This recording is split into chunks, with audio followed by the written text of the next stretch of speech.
إن الحمد لله نحمده ونستعينه ونستغفره ونعوذ بالله من شرور أنفسنا ومن سيئات أعمالنا.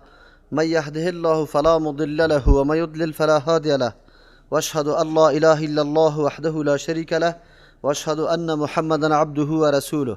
أما بعد، فأعوذ بالله من الشيطان الرجيم. بسم الله الرحمن الرحيم. ألا إن لله من في السماوات ومن في الأرض وما يتبع الذين يدعون من دون الله شركاء يتبعون الا الظن و انهم الا یخرسون. آیه 66 سوره یونس. دایات قبلی الله متعال تعریف اولیاء کرام کرده بود، کسانی که مرتبه و مقام به نزد الله متعال داره. بهترین مرتبه و مقام نمیست که انسان مکمل زندگی خود و خواهشات خود تمامش تابع فرمان الله متعال و روش رسول الله صلی الله علیه و سلم بسازه. حقیقتش هم است که اگر انسان تمام اعضای خود تابع اطاعت بکنه و تمام خواسته های خود خاص به خاطر رضای الله متعال، حرکت خود، سکون خود، زندگی خود قربان خدمت دین الله بکنه، دشمنی را با تمام دشمنای الله متعال اعلان بکنه، ظاهر و باطن خود آراسته با شریعت بسازه، اینمی مردم ها اولیاء الله هست. اگر در دستشان امر خارق العاده جاری شوه یا نشوه، این اهمیت نداره که در دستشان یک چیزی امر خارق العاده جاری شوه. از او خاطر الله متعال به همچون مردم بشارت داده که در دنیا هم غم و خوف برشان نیست، در آخرت هم. در آخرت خود معلومدار گپ است که تمام مامورات الله را بجا کرده، از منهیات مکمل پرهیز کرده. در دنیا هم اگرچه مشکلات و تکالیف اولیاء خیلی زیاد می باشه، چرا؟ یا خو همیشه در مبارزه و مقابله می باشند، لیکن از اینمی مشکلات خود لذت میبره. از امو خاطر است انسان اگر در طاعت الله متعال رنج و تکلیف متحمل میشه، باید خوش شوه که الله متعال تو را امی قدر اهلیت داده که اینمی را سبب تکلیف برای تو به خاطر دین الله و کسب رضای الله متعال است. از امو خاطر است مردمایی که یقینا به دین وابسته هستند و همیشه اینمی قسم پابند است و اجن و خوف و اجن و غم در دنیا نداره. تمام آرزویش نمیسته که عمر ما مکمل در رضای الله متعال تیر شود، در اطاعت الله متعال. در آخرت هم همینطور است. در اینجا الله متعال کدام موضوعی که در متعلق اولیاء کرام برای مردم پیدا شده او را رد میکنه. یک تعداد مردم ها در حق اولیاء کرام غلو میکنه، زیاده روی میکنه، آنقدر از افراد کار میگیره که یار از مرتبه ولایت به مرتبه الوهیت میرسانه. با تاسف موضوع امروزی که ما شما میبینیم در معاشره ما شما اینمی گپ است که از اولیاء کرام الله جور کردن، نعوذ بالله. چرا اولیاء در افغانستان مردم عقیده داره که مشکل کشا و حاجت رواسته و رویدار است، نازدان است در پیش الله متعال، هر قسم گناهگار رویداری کرده میتونه. اینمی تصور غلط الله در اینجا رد میکنه. آیتی که در پیش رو داریم، چرا اکثر مردم ها پیروی گمان میکنه او گمان در عقیده هیچ کدام فایده نداره. از امو خاطر است که الله در اینجا بیان ازیر میکنه که این مردم ها فقط تخمین میکنه، حالان که کدام سند و دلیل ندارن برای امی موضوع خود. امی مردم ما امی قسم است و الله در اینجا حالاتش بیان میکنه. بعد از میگه که اونمو اوصافی که لیاقت عبادت داره در یا موجود نمی باشه. چرا؟ یا مخلوق و مملوک و مدبر هستند، یعنی تدبیرش الله متعال کرده، و یا ایجگاه صفت الوهیت پیدا کرده نمیتونه. الا ان لله من فی السماوات. الله متعال در اینجا بیان اوصاف را میکنه برای یک الله مناسب است و اینمی صفتا در اولیاء الله پیدا نمیشه. پس کدام صفاتایی که برای الله متعال است اولیاء پیدا نشوه واره الله دانستن و صفات الله را برش ثابت کردن، این گپ نادرست است. و هر موضوع را که انسان پیش میکنه باید سند و دلیل داشته باشه. بی سند و دلیل هیچ موضوع قابل قبول نیست، ولو که اکثریت مردم روان باشه. اصل مهم در مسائل دین دلیل است که دلیل موجود باشه. الا خبردار، ان لله من فی السماوات، یقینا خاص در ملکت الله است، مخلوق الله است، در زیر تدبیر الله است. من فی السماوات و من فی الارض، کلمه من عام است، شامل ولی، پیغمبر، ملک، جن، انس، یک کسی هم از این مستثنا شده نمیتونه. الله متعال صفت الوهیت خودی تو رو بیان میکنه که خبردار در ملکت و در مخلوق الله متعال کسانی هستند که در آسمان ها و زمین است. پس وقتی کلگی مملوک و مخلوق الله شد، در زیر تدبیر و اراده الله متعال است، کی شده میتونه که وا امرای الله شریک شوه؟ نعوذ بالله یا صفات الوهیت پیدا بکنه. از همون خاطر علی رد میکنه بالای کسانی که با اولیا مرتبه دادن و وار صفات الوهیت قائل شده.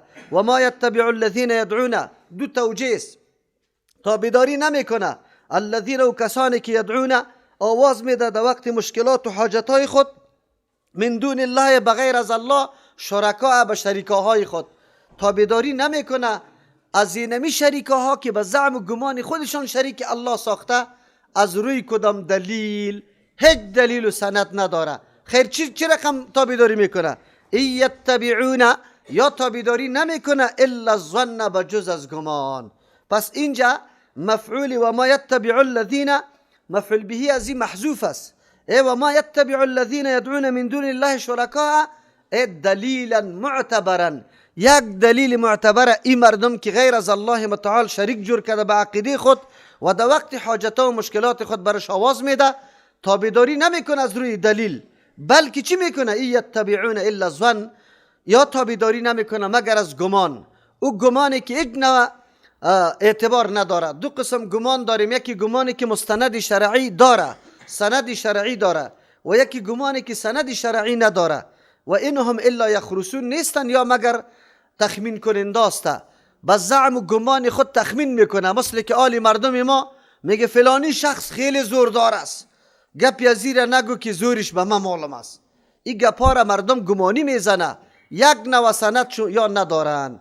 افسوس است که قرآن به این آواز بلند برای مردم میگه که یا اختیاردار مشکل و حاجت کسی نیست. چرا؟ خود مخلوق محتاج و خود مملوک الله متعال است. چطور شده میتونه یا حاجتهای مردم پوره بکنه؟ اما این مردم روی گمان تکیه کرده و تابعداری اینمی شریکا را تابعداریش کرده رایسته، به این خاطر که یا نازدان است، یا رویدار است، یا مشکل کشا و حاجت رواست. که با تاسف امروز معاشره ما مکمل به اینمی گمان باطل مبتلا هستند و همین قسم عقیده را در حق بزرگای دین، در حق اولیای الله، در حق صحابه کرام و حتی در حق او مردمی که معلوم نیست که به ایمان از دنیا رحلت کرده یا نکرده، در حق از وام همینطور تصور یا عقیده غلط و باطل داره. یک توجیه برای آیت بود. خب راجع توجیه دوم توجیه، و ما یتبع الذین، تابعداری نمیکنه و کسانی که یدعون من دون الله، آواز میده بغیر از الله، کسانی را که به زعم خودشان و نعوذ بالله امر الله شریک هستن، شرکا که و شریک میپندارن، تابعداریش نمیکنه از اینمی اولیاء الله را که شریک الله میدانه، تابعداریش در دین نمیکنه که در راه اولیاء روان باشه، در منهج اولیاء کرام روان باشه. این تابعداری را یا نمیکنه. چرا؟ یا تابعداری را چی میکنه؟ اولیاء کرام خو کسانی بود که مکمل پابند دین بودن و مکمل مطابق قرآن، دستورات قرآن و نقشه رسول الله صلی الله علیه و عمل میکردن. لیکن این مردم گاهی سری از او عمل نمیکنه.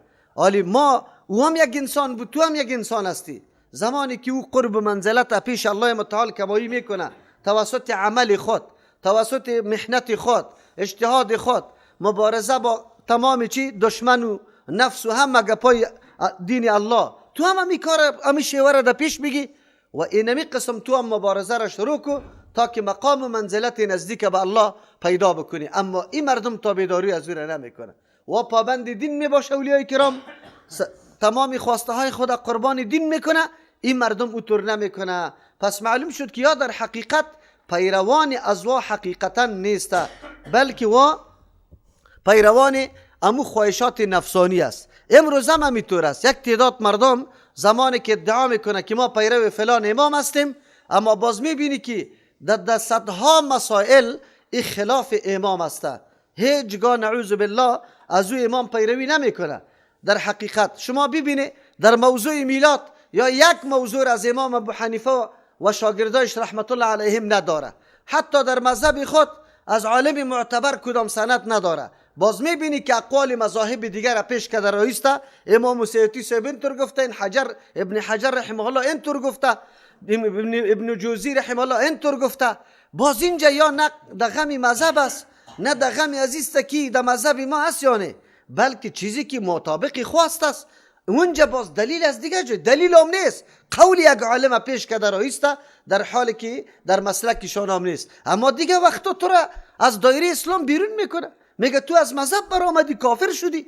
خودش معلوم شد که در حقیقت این مردم تابعدار اولیای الله نیست، تابعدار علمای حق پرست نیسته، یا فقط خواهش قول هر عالمی که مطابق خواهششان است اون امور را پیروی میکنه، دیگه گپا نیست. و اینمی بدی در اون مشرکین مکه بود، الله متعال اینجا یاد میکنه یتبعون الا الظن، یا تابعداری نمیکنه مگر از گمان، و اینهم الا یخرسون، نیست این مردم، یعنی نیست این مردم اٹکلی، امو گمانشان هم کدام سند شرعی نداره، بلکه یک خیال و اٹکل است در ذهنش آمده، امو طور فکر میکنه. هو الذی، الله ذاتی است، جعل لكم اللیل، چرا این مردم ها چی نیست؟ شرکا نیست و در حقیقت صفت الوهیت نداره، به خاطر که صفات الوهیت اینمیست. آیا تدبیر تصرف در اینمی کائنات داره؟ تغییر در زندگی مردم آورده میتونه؟ این شب و روزی که میایه این در اختیار داره چیزی پشت سر کنه پیش کنه؟ این کدام نعوذ بالله عقیده غلطی که در مورد شمس تبریزی مردم میگه، او را این غلط عقیده است که میگه افته و اشاره میکرد پایین میشد ماهی را دش پخته میکرد. این گپا کلش غلط است، چرا که خلاف آیات قرآن کریم است. الله هو الذی، هو را چرا آورده؟ کسایی که علم عربیت میفهمه باز اونجا میدانه که این نکته برای چیزی برای حصر است. اینطور نگفت الذی جعل لكم الارض، و ذاتی که گردانیده براتان، نه هو الذی، تنها امی الله است، نه کسی دیگره، تنها امی الله است، نه ملک، نه پیغمبر، نه ولی، هیچ کسی دیگره تصرف نداره در چی؟ در شب و روز. هو الذی، تنها امی الله است، جعل لكم اللیل، که گردانیده برای منفعت مصلحت شما، اللیل شب، چی گردانیده؟ اینجا چی میگه؟ در علم معانی از یک جمله یک چیز حذف بکو، دیگه چیز ذکر بکو، باز در دیگه جمله که مقابل است اما چیزی که مقابل جمله سابق محذوف بود را ذکر بکو، و چیزی که در جمله سابق ذکر شدگی بود اینجا حذف بکو، دیگه اصل عبارتی طور میشه. هو الذی جعل لكم اللیل مظلما، الله ذاتی است، تنها امی الله است که گردانیده برای مصلحت شما، اللیل شب مظلما، تاریک. کلگی به قانون جبری الله متعال آرامش پیدا میکنه، سکون پیدا میکنه، یک نعمت بزرگ الله متعال است. اگر متداوم اینمی تو روز باشه، مردم در حرکت در زندگی باشه، تنگ و تونگ شروع باشه، کلی راحت و سکونی تو مکمل از بین میره. الله متعال از قانون جبری را آورده، شب تاریک میشه مکمل، هر چیز دمون معوا و در جای باش خود حرکت میکنه میره، مکمل حرکت ها چی میشه؟ بند میشه. لتسکنو فیه، چرا تاریک گردانیده؟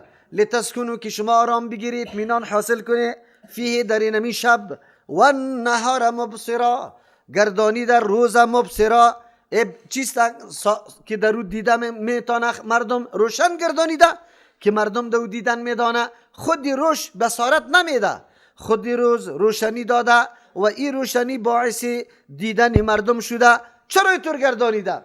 اینجا باز فایده شد، اونجا لتسکنو فیه فایده ذکر بود، اینجا فایده ذکر نیست. اونجا مسلما حذف بود، اینجا مبصرا موجود است. در مقابل مبصرا اونجا مسلما بود که مقدر بود، و اونجا لتسکنو ذکر بود، اینجا حذف از فایدهش. لتبتغوا من فضله، در آیت دیگه است که شما طلب کنی از احسان الله متعال. الله روز روشن گردانیده که مردم حرکت ببینه، راه ها و چاه های خود حرکت کنه برای از اینکه احسان الله از اسباب معیشت خود برابر کنه. کیست که دمی تصرف بکنه؟ کدام ولی، پیغمبر، ملک، کسی است؟ ان فی ذالک، بله یقینا دینمی که ذکر شد تنها در انقلاب شب و روز، که یکی روشن یکی تاریک، یک کوتاه دیگیش دراز، گاهی کوتاه گاهی دراز، یکیش سرد دیگیش خیلی گرم، اینی قسم حالات متنوع که میاره کی است؟ ما نمیخواستیم که طور یخبندی ها شوه و یک روز درس برف بیایه، یک روز درس ما قضا شوه، در اختیاری ما بود او نمیخواستیم، اما الله متعال متصرف است، او کاری خودم میکنه، خلاص هیچ کسی نیست. پیغمبرا آن چیزی که در طبیعتش گشته ای تو نیست که برش حاصل شده باشه. ملک در اختیار خود نیسته، این هم به اختیارات از الله است. دی این فی ذالک الآیات، یقینا در این یک گردانیدن شب و روز که هر کدامش مناسب گردانیده برای معیشت و زندگی مردم، لآیات بسیار نشانه هاست برای کی؟ برای هر کس نه. لقوم یسمعون، برای قومی که گوش دل داره، مطلقی گوش بیرونی نه. کسی که گوش دل داره فکر میکنه، تأمل میکنه که یقینا امین نظام که شب و روز منظم روان سیر کی میکنه؟ کدام ولی میتونه تاخیر و تقدیم کنه؟ قطعا نمیتونه. پس اینجاست که عقایدی مردمایی که نعوذ بالله اولیاء را متصرفین میپنداره سر از یار رد است. میگه عاشقان و عارفان چیسته؟ گرانی و چیسته؟ قحطی کلش در اختیاری از یاست. این غلط گپ است، نادرست است، خلاف قرآن است، عقیده غلط است. لقوم یسمعون، برای قومی که قرآن چقدر نکته جالب بیان میکنه، دایی عبرت هاست، دلایلی است بالای که حکمت الله، بالای علم الله، بالای تدبیر و قیومیت الله چرا این نظام گشتانده میشه.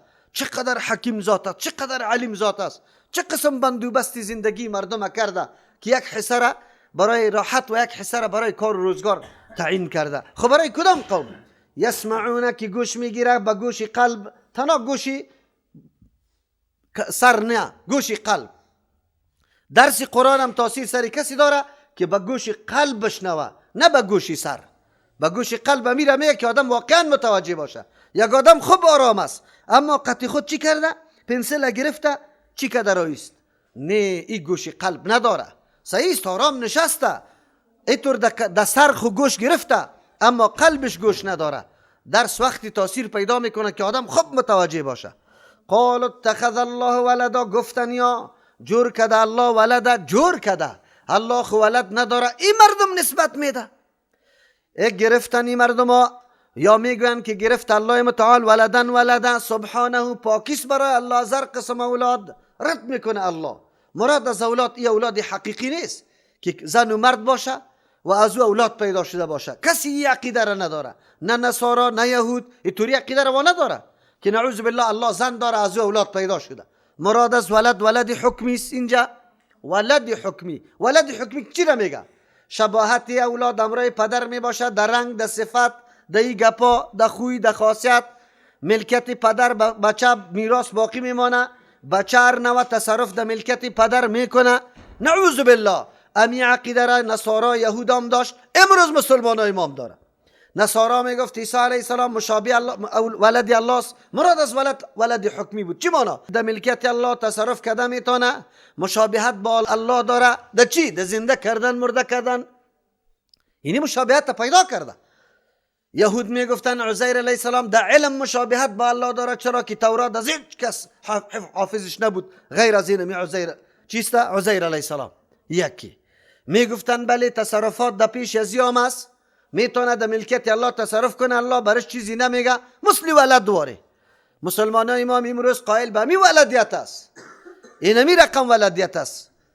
مثنوی را که این مردم ها میگه، مثنوی را ای که پر از مزخرفات است، قصه کدویش که بشنوه بس دیگه شما ایران میمانی که چطور علم باشه که طور قصه را در کتاب خود ذکر کنه.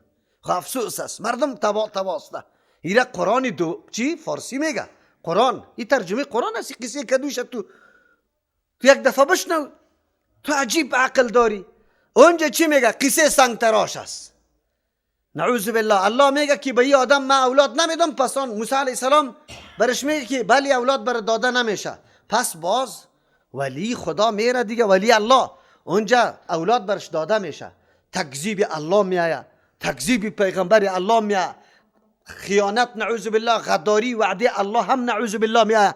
کدام کفر است که در یک واقعه نیست؟ 100 کفر در یک واقعه است. اما این مردم باز هم اونطور پیروی میکنن. کتاب الله را گذاشتن، مردم دنبال دیگه کتابا شده.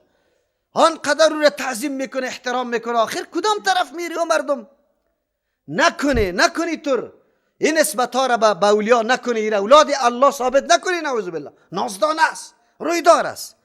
الله میگه سبحانه پاکیست برای الله. دلیل هو الغنی، تنها امی الله غنی است. غنی او را میگه که به هیچ کسی حاجت نداره، غنی کامل از هر نگاه. بله پیغمبر هم است لیکن ضرورت به الله داره در پیدایش خود. مخلوق است، ولی مخلوق است، محتاج است، مرزوق است، مدبر است. تدبیر الله دش جاری شده. هو الغنی، و الله و ذاتی است که مکمل بی حاجت باشه، به هیچ کس ضرورت نداشته باشه. یک دلیل، هیچ کسی را اینطور پیدا کرده نمیتونه که غنی باشه. ملک که ملک است غنی نیست، در پیدایش خود محتاج به الله متعال است. یک. دوم دلیل، له ما فی السماوات و ما فی الارض، وقتی که الله ضرورت نداره چی میکنه که ولد بگیره؟ اولاد اخی کسی میگیره برای خاطر ضرورت میگیره. الله ضرورت نداره، چرا ولد برش ثابت شود؟ دو دلیل، له ما فی السماوات، خاص در اختیار الله، در ملکیت الله. آن چیزی است فی السماوات که در آسمان هاست، و ما فی الارض، آن چیزی است که در زمین است. همه چیز در اختیار الله است. بچه را چی میکنه؟ چرا به خود نازدانه بگیره؟ چه نیازی داره؟ دو دلیل. سوم، ان عندکم من سلطان بهذا، بیاری سند. شما که دلیل پیش میکنی بیاری که شما میگی الله ولد گرفته، نازدانه است پیش الله متعال، بیاری. نیسته به نزد شما من سلطان کدام دلیل که مدعا را ثابت بکنه بهذا، به این گپیتان بیاری پیش کنه. کسی دلیل پیش کرده میتونه؟ کسی هم نمیتونه. همین مردمایی که میگه والا نازدانه است، تو بیارم اون نازدانگیش ثابت کو برام. تعجب در اینجا است که مردم الله عقلش گرفته. صحابه که رسول الله صلی الله علیه و سلم در دنیا بشارت جنتش داده، او بگوی نازدانه نیست، قبری از او حاجت روا نیست، قبری از او نه دیوانه را خوب میکنه نه کسی دیگر را. اما کسایی که کسی را گفته نمیتونه که فلانی، ما گمان نیک سری مردم داریم که انشالله مسلمان رفته، گمان نیک، اما به یقین پدری کس گفته نمیتونه که جنتی سی دوزخی است. و این رویدار است بی رویدار است. هر کس که عقیده را داشته باشه خلاف اهل سنت و الجماعت است. کسی گفته نمیتونه. چرا؟ از کجا علی شما ثابت میکنی؟ بیار تو همون نازدانگی را. کدام دلیل؟ قرآن میگه این عندکم من سلطان بهذا، نیست به پیش شما کدام دلیل بهذا، به این نسبتایتان. اتقولون علی الله ما لا تعلمون، میگوی بالای الله متعال آن چیزی را که شما سند نداری، علم سرش نداری. نعوذ بالله. پیغمبر در مورد سخن خود میگه من کذب علی متعمدا فلیتبوأ مقعده من النار. کسی که نسبت دروغ به ما میکنه یک سخنه و میگه کی پیغمبر گفته، جای خود در جهنم آماده کرده. اگر کسی به الله دروغ بسته میکنه مسلیواری که فلان نازدانی الله است، بسیار این بسیار زوردار شخص است، از کجا معلوم کرد؟ بیت سندیتا نه زوریش ما دیدم. چرا زوریش دیدی؟ والا دعا نکردم تیری موترم بد شد. خود دعا نکردی، تقدیر الله متعال بود، تیری موترت بد شده. ایره نسبتش به الله نمیکنه، ایره نسبتش به کی میکنه؟ بگه نسبتش به قبر میکنه. نعوذ بالله. ببینی این دین است، این عقیده است. این مردم کی اسلام فهمیده؟ این مردم حقیقت اسلام درک کرده، کل عمر به می حالت تیر کرده. الله رحم بکنه. قل بگوی پیغمبر علیه السلام ان الذين يفترون، اعلان برش بکو یقینا کسانی که جور میکنه علی الله، بالای الله، الکذب، دروغ، نسبتای ولد میکنه، مردم نازدانه میگه این کلان شخص است، این بزرگ شخص است، زور یزیر ما دیدیم. این گپا دروغ جور کردن در مقابل کیست؟ الله متعال است. لا یفلحون، ارگز در مقصد خود نمیرسه، هدف برشان در دست نمیاد. چرا؟ هدف از یا خویسته که مردم فریب بدن، مردم دایی خوب بیایا، خوب دیگه بازار خودش گرم شوه، خلیکین در مقصد نمیرسه. اینمی مردمایی که مجاورین است، در قبران نشسته یا در مقصد نمیرسه. الله متعال نمو قسم ذلیل، زندگی ذلت‌آمیز برش نصیب کرده، آخرش در کدام چقوری مقوری میموره که حتی جنازه‌ش هم نشه. متاع فی الدنیا، خیر چرا یا کشته نمیشه؟ اینقدر ظلم بزرگان میکنه، اینقدر جرم که به الله نسبت ولد میکنه. الله باید هلاک میکرد. الله میگه نه، هلاکت نیست. چرا؟ متاع فی الدنیا، نفع گرفتن است در دنیا. الله متعال دنیا پیشش ارزش نداره. این آدم دمی حالت میمانه تا که حجت سرش خوب قایم شود، سبا روز باز اجن و عذر پیش نداشته باشه. الله برش بگه که چرا؟ دلایل مرا من برای تو دلیل میگفتم، تو از کجا؟ ثم الینا مرجعهم، باز خاص بسوی ما بازگشت از یاس. ثم نذیقهم، بعد از او میچشانم برای از یال عذاب شدید. میچشانم، چشاندن به خاطری میگه که عذاب از هر طرف احاطه میکنه. اونجا اینطور نیست که تنها پوست عذاب ببینه، بلکه از قلب عذاب برش نمایان میشه از هر طرف. بما کانوا یکفرون، به سبب ازی که مسلسل کفر میکردن، این کار میکردن. در دلیلی که الله بیان میکرد گوش نمیگرفت، سنجش نمیکرد، تأمل نمیکرد. امروز هم اینطور است. کتاب الله در پیش ماست، یک روز تأمل در آیات قرآن نمیکنیم، فقط پشت افواهات روان هستیم.